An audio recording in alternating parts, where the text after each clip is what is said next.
कंजूस सेठ शिवजी के लिए नारियल लेने गया। ओम नमः शिवाय, हर हर महादेव। दोस्तों आज हम एक कंजूस सेठ जो कि भगवान शिवजी के लिए नारियल लेने गया की कथा लेकर आए हैं। आइए सुनते हैं। एक सेठ जी थे, उन्होंने जंगल की लकड़ियों का ठेका ले लिया। जब वह जंगल की ओर जा रहे थे तो एक मंदिर दिखाई दिया।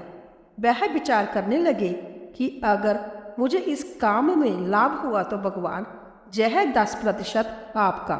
हम में से कई लोग इस तरह के विचार करते हैं कि प्रभु हमको फायदा दो तो हम आपको भी धन निकाल कर देंगे।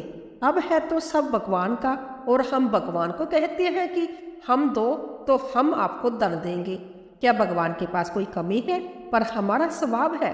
पर अच्छी बात है, बहुत से सिद्ध महात्मा कहते थे कि जिसे धन में लाभ नहीं मिल रहा हो वह भगवान को साझेदार बना ले।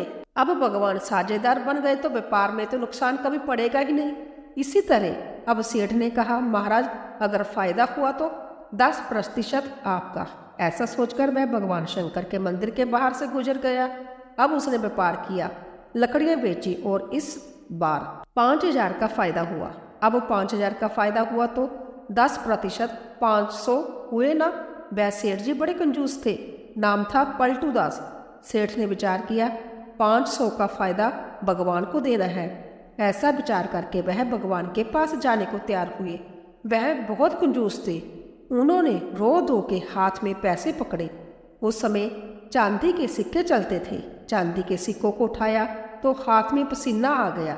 अब पसीना आया तो सेठ ने कल्पना की कि यह मेरे बेटे हैं और मेरे बच्चे रो रहे हैं। वह उन सिक्कों को उठाकर कहने लगता है, अरे बच्चों रो मत, तुम भगवान की शरण में जा रहे हो, भगवान तुम्हारी रक्षा संभव करेंगे। दिल खुद का दुखी हो रहा था और दिखा ऐसे रहा था जैसे सिक्के रो रहे हो। कंजूसों के हाथ में पैसे निकालना बहुत बड़ी बात है, बहुत कठिन काम है। जय भगवान ही करा सकते हैं और कोई तो करा भी नहीं सकता। अब सेठ ने पैसे उठाए, चांदी के 500 सिक्के थैली में बांध के कमर में लगा दिए। वह रास्ते पर चल रहे थे और सोचने लगे 500 सिक्के देना है भगवान को, पर 500 क्यों दे? भगवान ने थोड़ी मांगी है, जय तो मैं अपनी श्रद्धा से दे रहा हूँ। सोचा कितने दूर, 250 दे देता हूँ। सीधे आधे सिक्के घटा दिए। सोचा भगवान ने थोड़ी मांगी है, जय तो मैंने कल्पना की थी और किसी ने सुना भी नहीं था।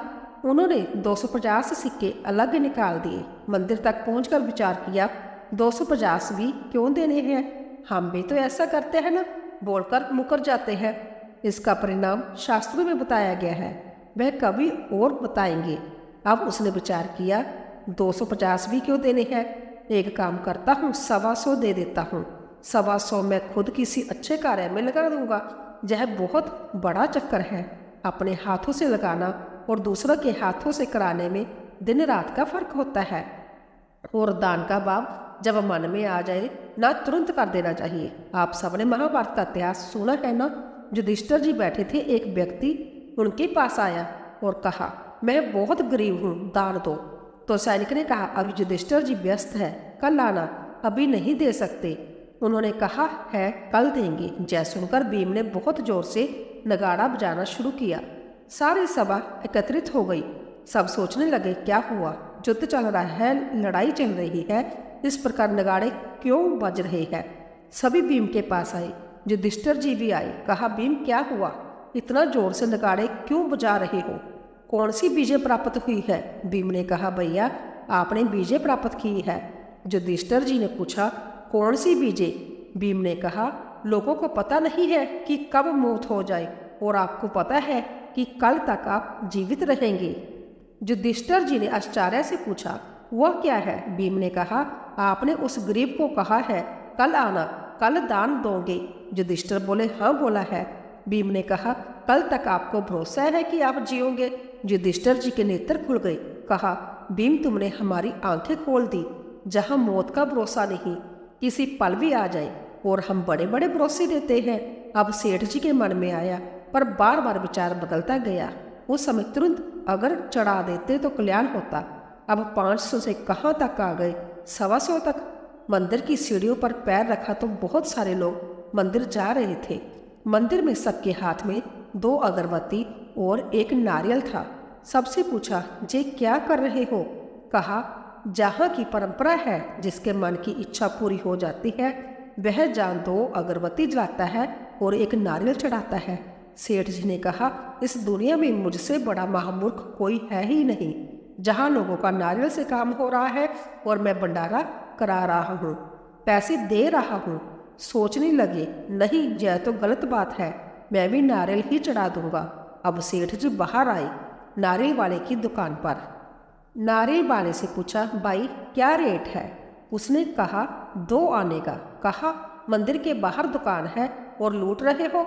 नारियल वाले ने कहा, भाई 2 आने का तो होगा ना, इतना तो कमाऊंगा ना। सेठ जी ने कहा, नहीं, मुझे 1 आने में दे दो। तो नारियल वाला समझ गया, जय बारी कंजूस है, लेगा नहीं और दिमाग खराब करेगा। व्यापारी लोग समझ जाते हैं ग्राहक लेने वाला है या माथा खाने वाला है। उसने कहा, भाई 1 आने का चाहिए तो बगीचे में चले जाओ, वहाँ पर माली दे देगा। अब सेठ जी आ गए बगीचे में आए और माली से कहा, नारियल चाहिए। कहाँ 1 आने का? कहाँ लूटते हो? तुम्हारे बगीचे में है और उतार कर ही देना है, उसमें भी 1 आना ले रहे हो। कहा, सेठ जी इतना तो लगेगा। कहा, मुझे 2 पैसे में चाहिए। वह माली भी चिढ़ गया और चिढ़ते हुए बोला, 2 पैसे में चाहिए ना, तो खुद ही उतार कर ले जाओ, 2 पैसे मुझे दे देना। अब सेठ ने कहा, जय तो बहुत अच्छा काम हो गया, खुद ही उतारना है। ऐसा सोचकर वह बगीचे में घूमने लगे और नारियल के पेड़ों को देखने लगे। उन्हें एक बहुत सुंदर सा नारियल दिखाई दिया। सोचने लगे, इसी को भगवान पर चढ़ा देते हैं। पर अब उधर से नारियल उतारना बहुत कठिन था। वह वृक्ष एक कुएं के ऊपर था, पर सोचा अगर उतार लिया तो पैसे बचेंगे।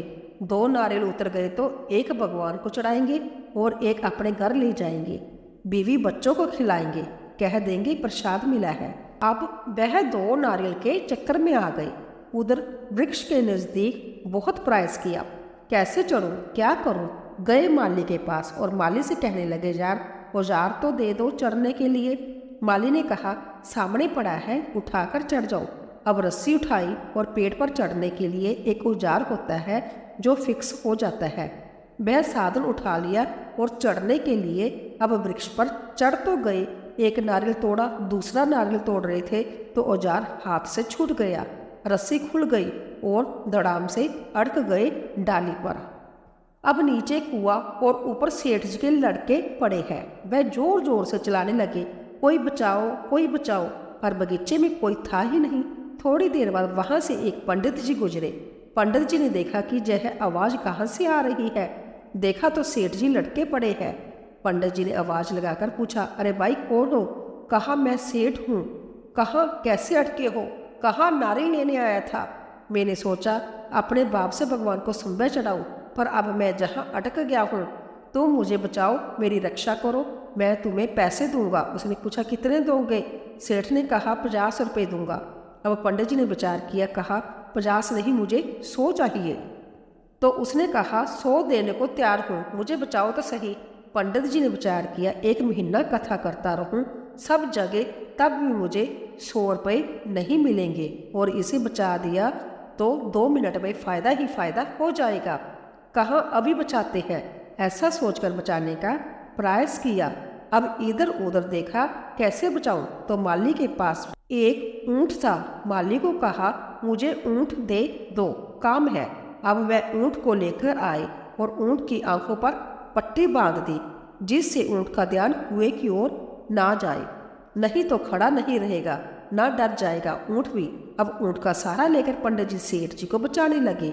अब जैसे ही सेठ जी को बचाने का प्रयास कर रहे थे, जोर से हवा का झोंका आया और ऊंट की आंखों से पट्टी हट गई। अब पट्टी हटी तो ऊंट वहां से भाग गया। पंडित जी जब तक बचाते बचाते सेठ जी का हाथ पैर से छूटने लगा और इधर गिरते गिरते पंडित जी ने सेठ जी के पांव पकड़ लिए। अब पेड़ पर सेठ जी और सेठ जी की टांगों पर लटके हुए पंडित जी। अब देखिए, नारियल कितने का है? 2 पैसे का। सेठ जी कहने लगे, अरे मूर्ख, क्या कर दिया? तू मुझे बचाने आया था, जा मेरी जान लेने। मुझे छोड़, मेरे पैर छोड़। पंडित जी कहने लगे, अरे दया करो, हाथ मत छोड़ना, दोनों मर जाएंगे। अब दोनों ही चिल्लाने लगे, बचाओ बचाओ। अब कोई सुने ही नहीं। मालिनी ने कहा, पता नहीं क्या हुआ। उसने बात सुन के अनसुना कर दिया। थोड़ी देर बाद वहां से एक मंदिर के पुजारी जी गुजरे। अब देखिए, माया के चक्कर में बड़े बड़े ज्ञानी ध्यानी अटक गए। अब पुजारी जी वहां से गुजरे तो पुजारी को देखकर वह दोनों चिल्लाने लगे, बचाओ बचाओ। पुजारी ने कहा, इतने ऊंचे पेड़ पर अटक कैसे गए? तो पंडित कहने लगा, सेठ जी के कारण हम अटक गए, तुम हमें बचाओ। अब सेठ जी के मुंह से तो कुछ निकले नहीं। तो पंडित कहने लगा, अरे पुजारी बचाओ हमें, मैं तुम्हें 100 रुपये दूंगा। तो सेठ ने कहा, मैं तुम्हें 200 दूंगा, आप हमें बचाओ। पुजारी समझ गया कि पैसे बढ़ाए जा सकते हैं। कहा, 100 और 200 में तो मैं तुम दोनों को नहीं बचाऊंगा, कहा ज़्यादा ले लेना। तो पंडित ने कहा, मैं तुम्हें 200 दूंगा। तो सेठ जी ने कहा, मैं तुम्हें 300 दूंगा, हमें बचाओ। अब उनकी बातें सुनकर पुजारी ने सोचा, इन्हें बचाना चाहिए। बैठे बिठाए 500 की कमाई हो रही है। अब इधर उधर देखा, कोई साधन मिला नहीं। तो उस बगीचे में एक 15-20 साल का लड़का आया था। उसके साथ वह अपना एक घोड़ा लेकर आया था। अब वो पुजारी जी गए उसके पास। कहा, एक काम है, हमें थोड़ी देर के लिए घोड़ा दे दो। कहा, घोड़ा तो दे देंगे, पर पैसे दो। लड़का बड़ा होशियार निकला। लड़के ने बोला, घोड़ा ले जाओ, पर मुझे 200 रुपये देकर जाओ। तो पुजारी कहने लगा, बाद में देता हूँ। कहा, बाद की बात बाद में, पहले पैसे दो, बाद में ले जाओ घोड़ा। देखो, दुनिया में वही लोग कामयाब होते हैं जो समय से पैसे निकाल दें। बहुत से व्यापारी लोग कहते हैं कि हम मुनाफे के चक्कर में उधार काम तो करते हैं, पर आखिर में नुकसान उठाना पड़ता है। देखो, व्यापार में उधार तो चलेगा, पर समझदारी से करना चाहिए। अपनी लिमिट से बाहर उधार दे दिया और उधार ले लिया तो जितना कमाया होता है सब बराबर हो जाता है। अब लड़का होशियार था तो कहा, नगद पर काम करते हैं, पैसे दो और घोड़ा ले जाओ। पुजारी जी अब घोड़ा लेकर आए तो उन्होंने विचार किया, इसकी आंखों पर पट्टी बांध देता हूँ, नहीं तो कुएं को देखकर ही जय भी डर जाएगा। अब उसकी आंखों पर भी पट्टी बांध दी। अब घोड़े की आंखों पर पट्टी बांधी और चढ़ने लगे ऊपर। जैसे ही बचाने का प्रयास करने लगे, फिर हवा का झोंका आया, घोड़े की आंख से पट्टी हट गई। पट्टी हटी तो घोड़े ने देखा, नीचे कुआं, ऊपर 3 गधे लटके पड़े हैं। अब घोड़े को भी शर्म आ गई। कहा, जे क्या कर रहे हो, मेरे ऊपर कौन खड़ा है? 3 गधे। ऐसे देखकर घोड़ा भी वहां से भाग गया। अब जैसे ही घोड़ा भागा, ऊपर पेड़, पेड़ के नीचे सेठ जी, सेठ जी के नीचे पंडित जी, पंडित जी के नीचे पाम के नीचे पुजारी। अब तो तीनों ही चिल्लाने लगे, बचाओ बचाओ। इधर उधर देखा, तीनों की आवाज सुनकर माली ने सोचा, पता नहीं क्या बात हुई है, इतनी जोर जोर से आवाजें आ रही है, कोई जानवर आ गया क्या? माली आया। उधर माली ने देखा तो सोचने लगा, जे क्या लगा पड़ा है, तीनों एक दूसरे के पैर पकड़कर लटके पड़े हैं। तो माली ने कहा, अरे पुजारी साहब, आपको क्या हुआ? आप तो अभी गुजर रहे थे। तो पुजारी ने कहा, जय दोनों लटके थे, इन्होंने कहा मदद करो। माली ने कहा, क्या मदद के लिए कोई चढ़ जाता है? सच्ची बताओ, क्या हुआ? तो पुजारी ने कहा, इन्होंने हमें कहा कि एक 200 देगा, एक 300 देगा, इसीलिए हम इनको बचाने के लिए जहां चढ़ गए। उनकी बात सुनकर माली को क्रोध आ गया। माली ने कहा, अरे विचार तो करते पुजारी साहब, मंदिर में सेवा करते हो और भगवान का भजन करते हो, इतना दिमाग नहीं है? अगर इनके पास पैसा होता, सेठ जी को पैसा खर्च ही करना होता, तो ऊपर ही क्यों चढ़ते, नीचे से नारियल नहीं ले लेते? जे 2 पैसे बचाने के चक्कर में पेड़ पर चढ़ गए। अब जब इस प्रकार माली ने बोला तो सेठ को क्रोध आ गया, अभिमान जागृत हो गया और कहने लगे, अरे माली क्या कहता है, मैं पैसा रखता हूँ अपने पास, ऐसे मत बोल। तो माली ने कहा, दिखाओ। अब दिखाने के चक्कर में जैसे ही कमर में हाथ डाला, हाथ कमर पर आया और धड़ाम से तीनों नीचे कुएं के अंदर गिर गए। कुआं भयंकर था, तीनों ही वहां मर के समाप्त हो गए। दोस्तों, लोभ जीव को छोड़ता नहीं है, समाप्त कर देता है। ज्यादा लोभ ना कीजिए। ज्यादा लोभ के कारण पैसे बचाने के चक्कर में 3 लोग लटक गए। एक आने में नारियल मिल रहा था, पर उस एक आने को बचाने के चक्कर में 3 लोग मर गए। कौरवों ने युद्ध किया ताकि हमें राज्य मिल जाए, पूरा राज्य। भगवान कृष्ण संभय गए समझाने के लिए। कहा ज़्यादा कुछ मत दो, सिर्फ 5 गांव दे दो। ना राज्य मांगे ना शहर मांगे, सिर्फ 5 गांव मांगे। वह भी देने को दुर्योधन तैयार नहीं हुआ और इस कारण महाभारत का युद्ध हो गया। दोस्तों, आपको जब वीडियो कैसा लगा कमेंट करके ज़रूर बताइए। अगर पसंद आया हो तो वीडियो को लाइक करके चैनल को सब्सक्राइब जरूर कर लें।